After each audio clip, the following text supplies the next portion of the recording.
Hi Alex. Hi. Welcome to Project 70. Thank you for having me. Thank you so much for being a part of it.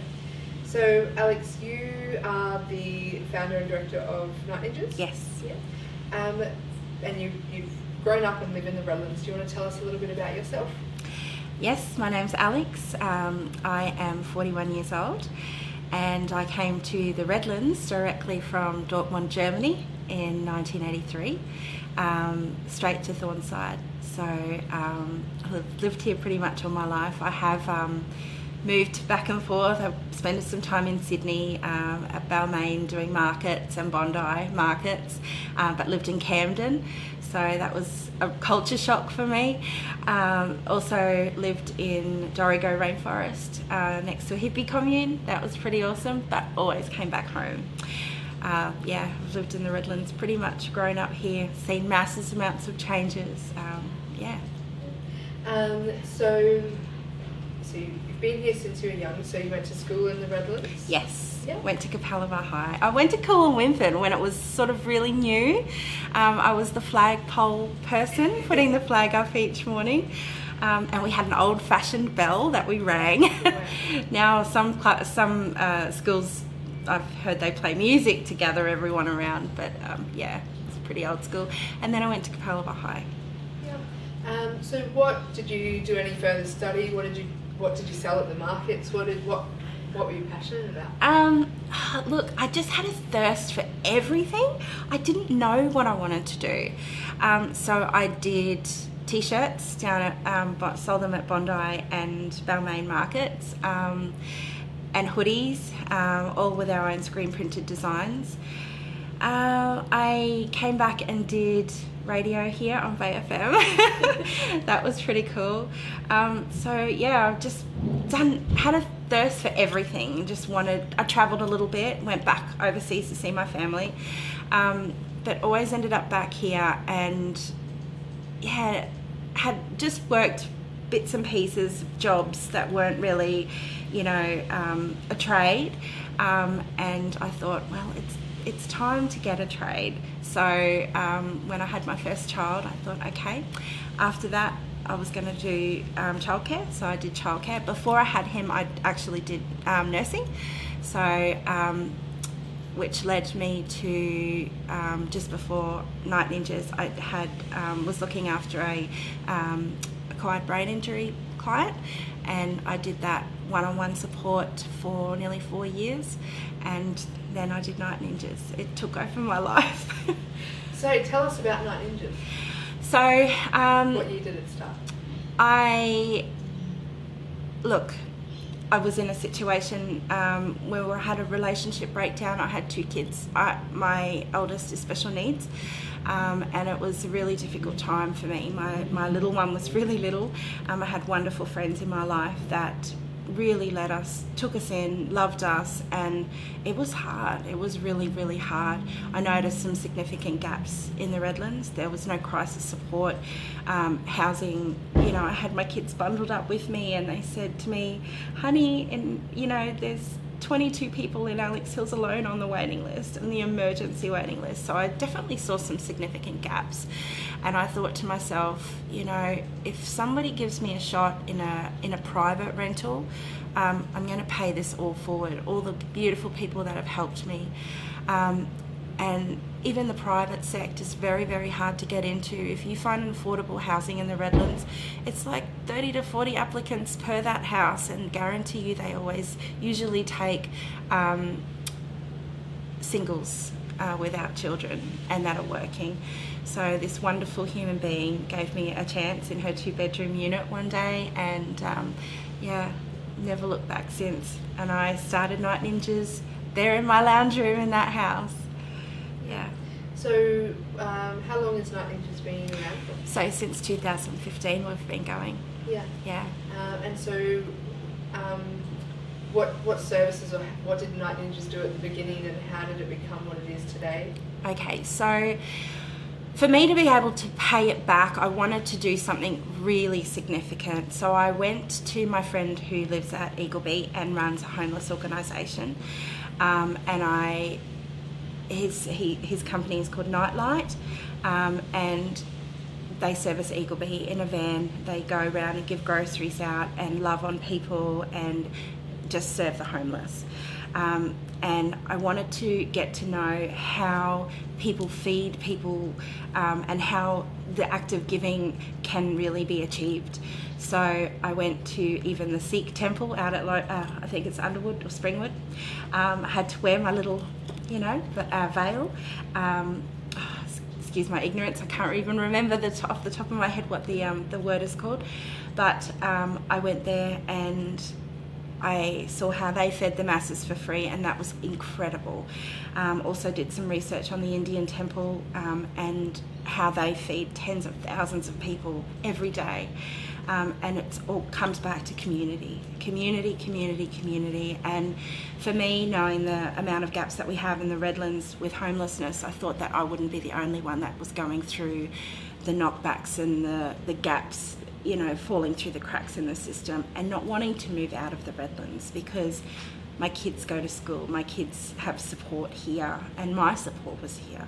So in my lounge room, I one day decided to make a post on a Redlands jobs board and had asked the question if anybody knew where any homeless people were in the Redlands, could you let me know? I would like to start feeding them. Within 4 hours, I had to make a Facebook page. I had that many people not coming forward where homeless people was, but getting on board and wanting to help my cause, which was astonishing. So from then, we took it to the streets, and once a week we went out at night and just searched the whole of the Redlands, exclusive of the islands, of course. And we have not looked back since. But now we don't do the night runs anymore because we have the homeless that come to us on our street feed and our day call outs. We're a little bit more structured now, so it's good. So what are all the things that you do now? So now we do day call outs. We have a massive storage pod out at National Storage in Capalaba. They're one of our sponsors. All our gear is in there. So we do food hampers, we do survival packs, which are pretty much for anyone who's roughing it. We give out utensils, torch, towel, toiletries, a food pack, poncho, season permitting, there's warm socks in there, or there's a cap and thongs for summer. That's a male and female one, so we have two different ones. We give out sleeping bags, swags, backpack beds in Cleveland. They give us our swags. And yeah, we do our street feed at opposite Cleveland train station on a Monday night. Yeah. And what have you learnt about the Redlands and our community Oh my the last goodness. 4 years, 5 years? The amount of people wanting to do significant things to help their fellow man who have fallen over get back up it's phenomenal. There are so many people that want to help people and they don't know how, so they come to us and say, what can I do? What can I do to love and serve? And it's just like once somebody starts giving, the ripple effect, it's just snowballs and all these people jump on board, and it's really, the Night Ninjas is not ours anymore. It's the community's baby. Like, it's just phenomenal. So what else would you love to do for Night Ninjas? What else? My goal is to open a drop-in centre, a massive drop-in centre. A little bit inspired by Bayside Initiatives Group, where they have lots of rooms for different things. A music room, an art room space, communal table. I'd have a commercial kitchen, washing facilities, shower facilities, but also crisis accommodation. I'd have the drop-in drug arm, the street doctors. I'd have all of those, people coming to us and utilising the people from the community being able to utilise those services. Maybe even have a men's shed on site. But people making things, learning skills, and getting their empowerment back, so they're able to get back out there in the community. So what do you need to get to that? Land, a building, lots of money, council approval. It's a long way, but it's achievable. I'm not going to give up, and we've just got a vehicle. We won our $35,000 grant. Yes, congratulations. So thank you. And now we had the natural disaster team from Brisbane contact us at a meeting and said, would you like to borrow our shower trailer? It's there. So now we can actually get to the islands. There's a lot of crisis situations that occur on the islands, and it's very difficult to get over there. So we can actually have our car, which is being customised now, or the van, hooked up with a trailer of showers and whatnot, and be able to service all of those people too, which is amazing. Yeah, that's awesome. Yeah. So how do you deal with people who don't agree with what you're doing? There is, because I know online that there is some. There is. Look, it's really easy. It's really easy to get swept up in that, but I find your focus you can become consumed with it. And it takes the focus on the purpose and the people who really, really need help. We don't just cover homeless, we cover anyone who is struggling in the Redlands, whether it's a little pensioner who's by herself and can't cook meals. We'll fill her freezer with food, with our cooking team.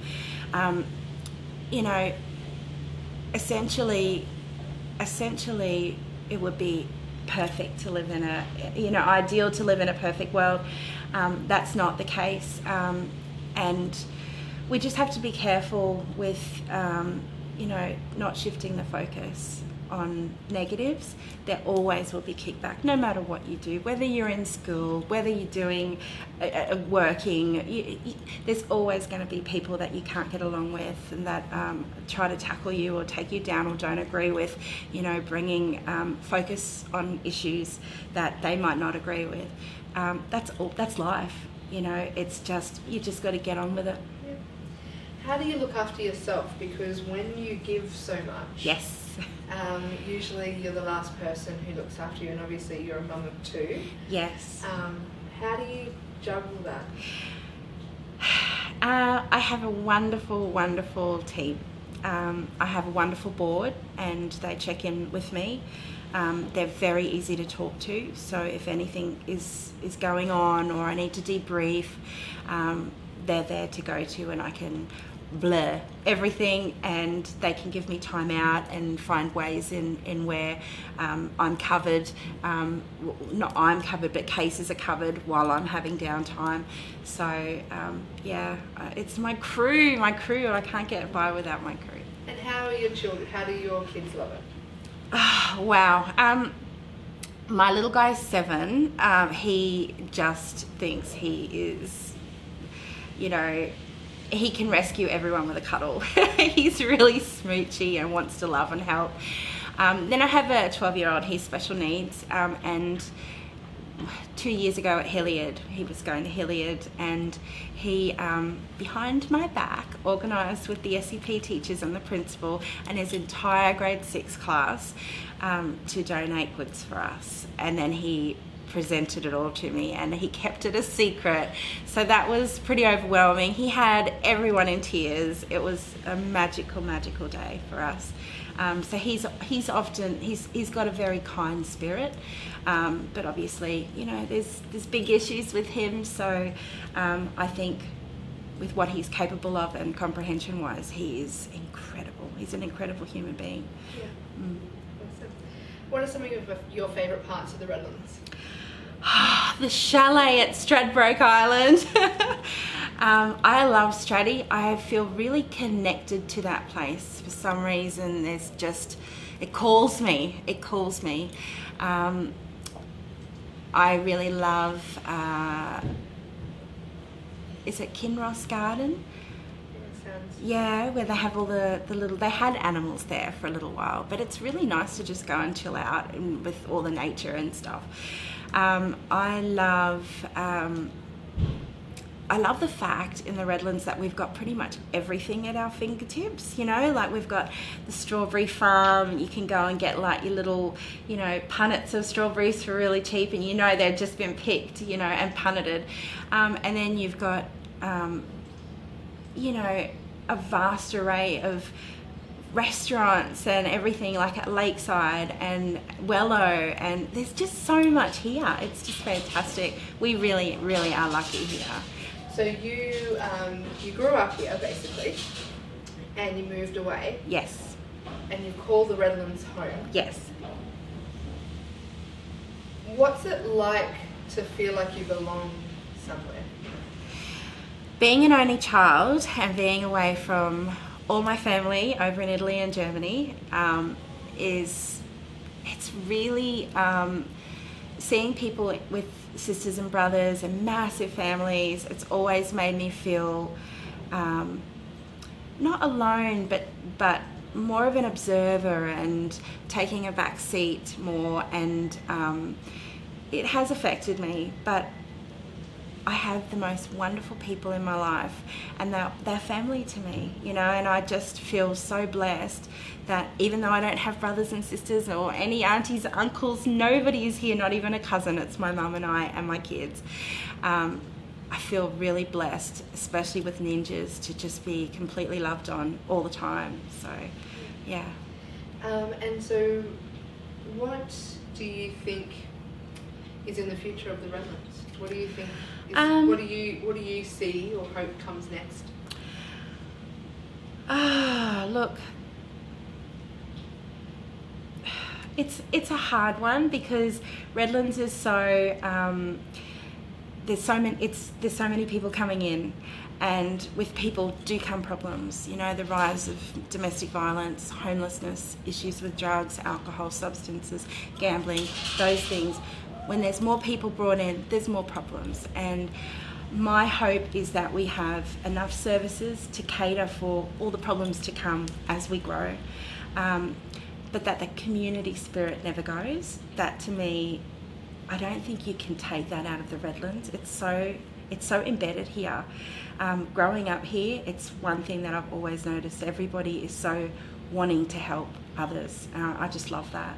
So I guess as the Redlands grows, I'm hoping that we can grow with it, all the services and that kind of thing, yeah.